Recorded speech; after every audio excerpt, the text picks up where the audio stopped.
A couple of things that had come to mind with Nehemiah, like what Sam talked about. Nehemiah reflected a bit of what was going on in my life at the time. Two sort of avenues were happening. Some of you may or may not know I'm the chair of the church council, but also I'm a maternal child health nurse, and in both areas I was seeking God's will about next steps and where things are heading and what path we should be taking, and just seeking God's will around that. And I was particularly taken to Nehemiah spending the 4 months preparing before he went to the king to ask his request to be able to go to return to Jerusalem, and just the time that he spent in prayer and preparation before he even asked the king, could he go to Jerusalem. So that stood out to me, and in that prayer and preparation I had the thought to start a bit of a prayer session with just the church council members on the alternate week that we weren't meeting. And so I sort of brought that to the church council, and we've been doing that. And then when he got to the king made it clear. He made the path straight. He allowed his passage back to Jerusalem to be stress-free and a safe one. And so I feel like if we do spend that time in preparing, then God will reveal the path forward and where we're to go. The other thing that sort of blew my mind was that it only took them 52 days to build the wall. And I tried to reflect that and think about, would even today in our modern world with all our technology, could we have got that wall built in 52 days? And I doubt it very much.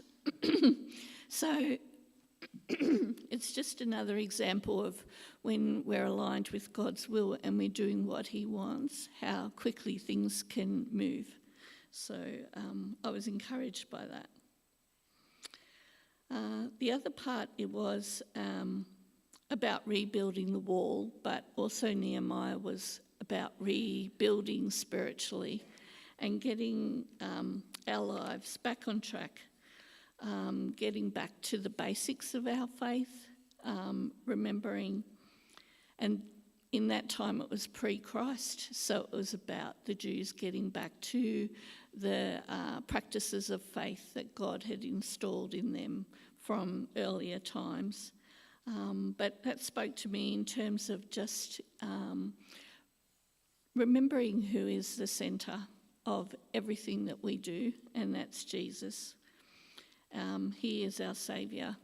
And at one point, I was pretty despondent about what was happening at work, and God clearly said to me that he's the one who saves and that we are just the witness. So we witness Jesus to others, and he's the one who does the saving.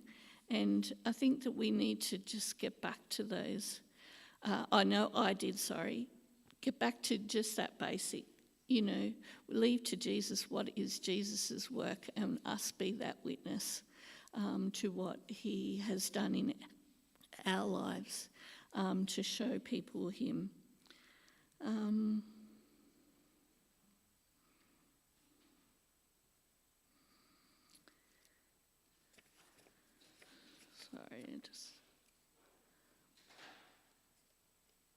I think that's what I'll share with at this point, so thanks.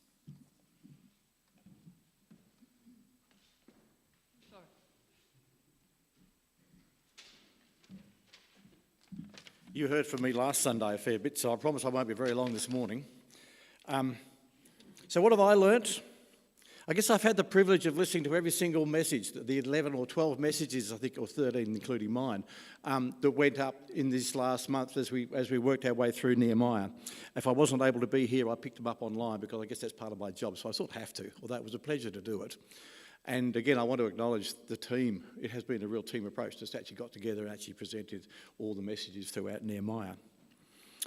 I've said to you before, I've never been a great follower, reader, studier of the Old Testament, but I've actually learnt some really good things that we can gain by actually reading the Old Testament. So just quickly going through how Nehemiah worked. When God showed him that there was a job to be done, Nehemiah started by praying and planning. That was where the whole story started. When he had this vision, he broke down. When he saw what had happened, he broke down and wept and basically said, well, what can I do, God? And he started planning and praying about how he should respond to what needed to be done in Jerusalem.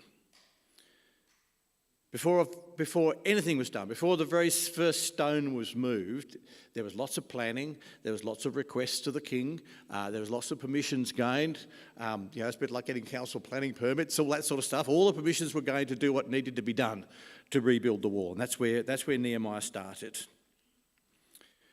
So once he had the vision, he called the people and said, come, let's get together to rebuild the wall that we can, so we will no longer be in disgrace. So he had this vision and he started to pull the people together to start to implement his vision. And he sold them the vision. So this vision that Nehemiah had after he'd been prayed and planned, pulled all the people together and inspired them in unity into some sort of action. The next thing we learned was that everybody had a part to play. It doesn't matter whether they were the priests, they were the merchants, the goldsmiths, the families, whoever it was, every single person had a part to play in the story of Nehemiah, in rebuilding the wall. That was the third part. Then I think by the time we got to about chapter 6, we started to read about some of the opposition that Nehemiah faced, and the challenges he faced when people started to criticise him, when people tried to undermine what he was trying to do, and we heard a little bit about them and how then Nehemiah responded under the guidance of God. The same thing goes on in our own lives. Once the wall was completed, we're told that they gathered together and they worshipped God again, and they started listening more closely to what God had to tell them. They signed commitments and they put these inspirational messages on the walls and all those sorts of things to keep them on track. They had learnt a lesson, or so we thought. And then finally we heard, when we got to, I think it was chapter 11, they had a party. They actually celebrated what they'd achieved, done all this amazing work. And then they celebrated and had a party. Isn't God great?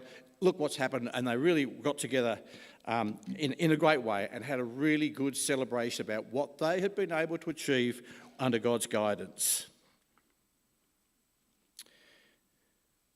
But we got to the final chapter last week when reality started to check in. But it occurred to me, what Nehemiah was actually telling us was actually business management 101. I have been to I don't know how many management seminars and conferences. This is how we go about it. We do the planning, we do the preparation, we inspire the people, we get the team together. I've heard it dozens and dozens of times. So that's why it's really important. This is what we touched on last week, that we actually don't stop there. That's not actually what this story was all about. The whole Old Testament that as I'm starting to understand it, was about different, amazing people doing amazing things for God, but that's what they were doing as part of a long journey. But there was only a small part. When they had finished their role, it was passed on to someone else, and Nehemiah was just one of those people that picked up this story of mankind through the Old Testament. Management consultants all around the world are making an absolute fortune teaching this sort of stuff. And that's all we need to do is go back to Nehemiah. It's all there, wouldn't cost a cent. I thought that there's a role here. I guess the management consultants didn't do the praying bit. I guess that's the main difference here. I don't think I've ever been to a management consultancy where actually they start off and say, we need to start praying. I'm sure there has been plenty of church ones that have done that, but not out there in the world, that doesn't really happen. So the message that I received from Nehemiah is, It's a great story. There's some great lessons we can learn, and we've heard how people have applied these things to their own lives and their own situation, which is great. But that's only part of the story, and we can't stop there. Because the story of Nehemiah, as we said, things fell apart. Once Nehemiah had done his job, it then fell apart, and then it was passed on to someone else to take the next step. Nehemiah's story is just one small season in the whole story of God redeeming people to himself. And I guess that to me is the main message. We go back to any of the Old Testament heroes. You think of any single one of them. They did the same sort of thing. They pointed people to God for a period, and then it was passed on to someone else, and then it was passed on to someone else. So the question for me that came out of all that was, what's our part? If we are picking up that mantle, what's our role? So for me, the learning was, doesn't matter how good we might be, how important we think our work is, all those sort of things. We might turn over a leaf and do all those good things. It doesn't really mean anything unless what we do points people to Jesus. And that's the fundamental story that I have learnt. Nehemiah gives us a framework. It gives us some great ideas and some inspiration to do things better in our own lives. But it's actually Jesus that he points to that actually gives us the fulfillment, not Nehemiah himself. So for me, I guess the lasting message for me was that we haven't reached the conclusion yet. It's still coming, and that was why we shared about last Sunday. We are still on a journey. We are still part of that journey. We have a role. Little Old Kyneton Baptist Church, we have a part to play in that amazing story. So we're actually following Nehemiah. We read about Nehemiah. I wonder if one day someone's actually going to read about Kyneton Baptist Church and be inspired what we did. Think about that one. Now, I was supposed to tell you, sorry, Katie was going to caught me as I was saying that. We're going to sing another song now, and then after we sung a song, Katie's coming up, she's going to sort of do a bit of talking, as Katie likes to do. Sorry, mate, says he.